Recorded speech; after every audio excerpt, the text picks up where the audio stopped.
cemas, hidup berat, dunia gelap, fufu fafa, maksulkan saja. Pak Marwan izin untuk menyampaikan. Iya. Ketua. Pak Marwan. Setelah ini kita bisa foto bersama ya. Iya. Iya. Rasa cemas, hidup berat, dunia gelap, fufu fafa, maksulkan aja. Ya. Lagi. Satu, dua, tiga.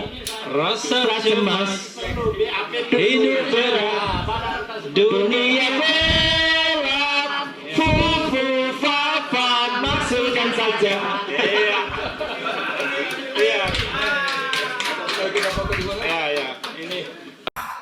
Assalamualaikum warahmatullahi wabarakatuh. Sobat-sobat ngabarin kabar terkabar, semoga selalu dalam keadaan sehat walafiat, serta diberikan rezeki yang halal, berkah, lancar, dan juga banyak. Ya, itulah tadi momen di mana saat Refly Harun, Roy Suryo, dan kawan-kawan menghadap ke DPD. Ya, karena hal itu, DPD jadi viral, karena dianggap telah memberikan jalan untuk pemakzulan dari Gibran.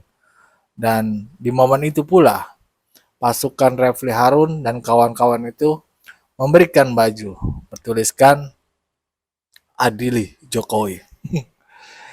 Ya, tadi dengar kan ya, bagaimana mereka-mereka juga menyanyikan sebuah lagu lah, yang nada aransemennya mirip dengan salah satu iklan produk ya. Ini kalau yang denger lagunya nggak terima, bagaimana ya? Kalau nggak terima lagunya dipakai untuk perjuangan Refly Harun dan kawan-kawan ini untuk melengsarkan Gibran ya, Fufu Fafa. Kalau gue nyebutnya si geng Fufu Fafa. Nah, karena hal itu jadi viral bahwasannya ngapain DPD ngundang orang-orang ini untuk memberi jalan pemakzulan Gibran. Emang tugasnya sampai segitu ya. Tapi ternyata ini mendapat atensi dari DPD ya, bahwasannya berita-berita yang tersebar itu tidak benar. DPD tidak mengundang, tapi mereka yang mengajukan diri untuk datang ke DPD, dan sebagai perwakilan daerah mereka menerima. Begitu ceritanya.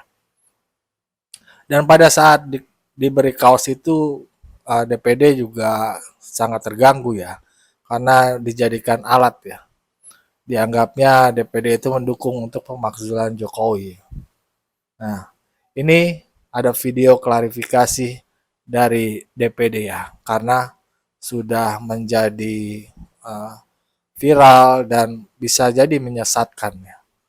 Mari kita simak saja klarifikasi dari DPD. Let's go. Saya ingin melakukan jumpa pers dengan teman-teman semua untuk menanggapi satu hal yang barangkali sudah sangat viral, kedatangan tokoh-tokoh vokal nasional itu ke DPD RI pada tanggal 28 yang lalu.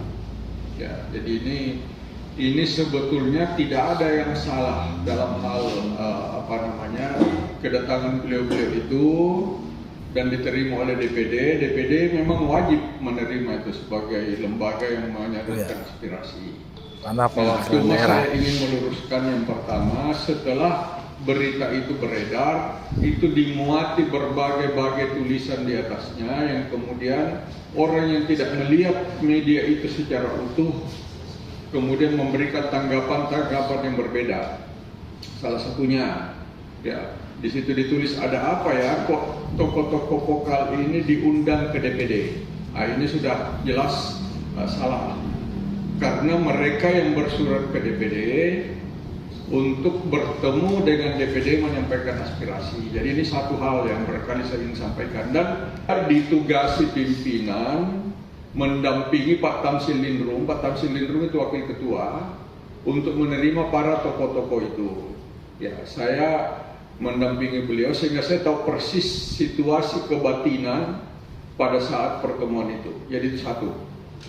Yang kedua, kemudian ditulis lagi di berita yang beredar itu bahwa DPD RI sedang memproses pemaksulan Gibran Raka Buming Raka. Nah ini kan kalau orang yang tidak mengerti konstitusi itu bisa ditelan bulat-bulat. Tidak ada kewenangan DPD untuk menjatuhkan wakil presiden. Ya, ini perlu diketahui.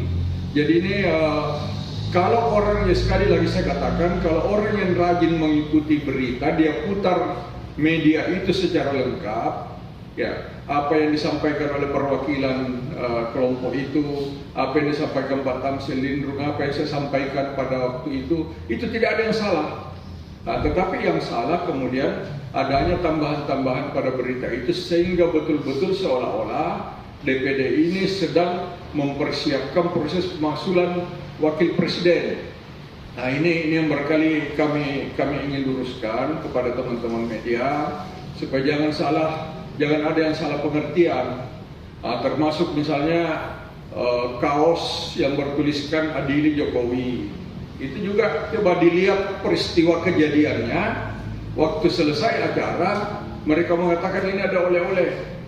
Ya, dari kelompok kami dibukalah kaos itu, kemudian dipasang di depan kami begini. Kami sendiri belum tahu apa isinya.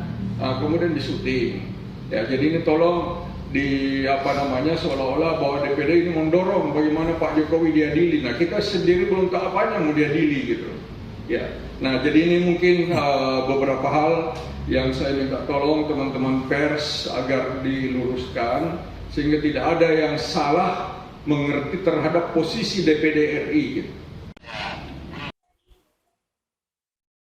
Ya, begitulah tadi klarifikasi dari DPD ya. Bahwasanya bukan kewenangan DPD untuk melengsarkan Gibran ya. Artinya di sini tuh geng Fufu Fafa itu kan salah jalan ya. Ya namanya DPD ya. DPD itu kan menyerap aspirasi yang ada di daerah. Mungkin nanti disampaikan lah di forum-forum MPR atau DPR ya yang pada saat itu bergabung ya. Mungkin begitu ya. Nah, jadi jelas di sini mereka itu kan akan memanfaatkan orang-orang yang bisa melanggengkan niat jahatnya untuk melengsarkan Gibran ya. Kita semua tahu Prabowo dan Gibran itu satu kesatuan ya, yang dipilih oleh masyarakat sebanyak 58%. Ya, sekitar 58% rakyat Indonesia itu percaya memilih Prabowo dan Gibran untuk menjalankan tugasnya sebagai Presiden Republik Indonesia dan Wakil Presiden Republik Indonesia. Bagaimana dengan semudah itu melengsarkan Gibran? Padahal kita tahu sendiri Prabowo itu adalah seseorang yang memilih langsung Gibran. Kalaupun untuk kasus Fufu Fafa itu kan 2014 ya, masih bocil saat itu, dan itu wajar. Manusia pasti akan berkembang biak, pikirannya berkembang, lalu berubah menjadi lebih baik, itu yang bagus. Kalau berubah dari baik ke buruk, itu yang mengerikan. Apalagi sampai meninggal buruknya. Nah, pikirannya itu. Ya, bagaimana nih menurut sobat-sobat semuanya? Berikan pendapatnya di kolom komentar. Wassalamualaikum warahmatullahi wabarakatuh.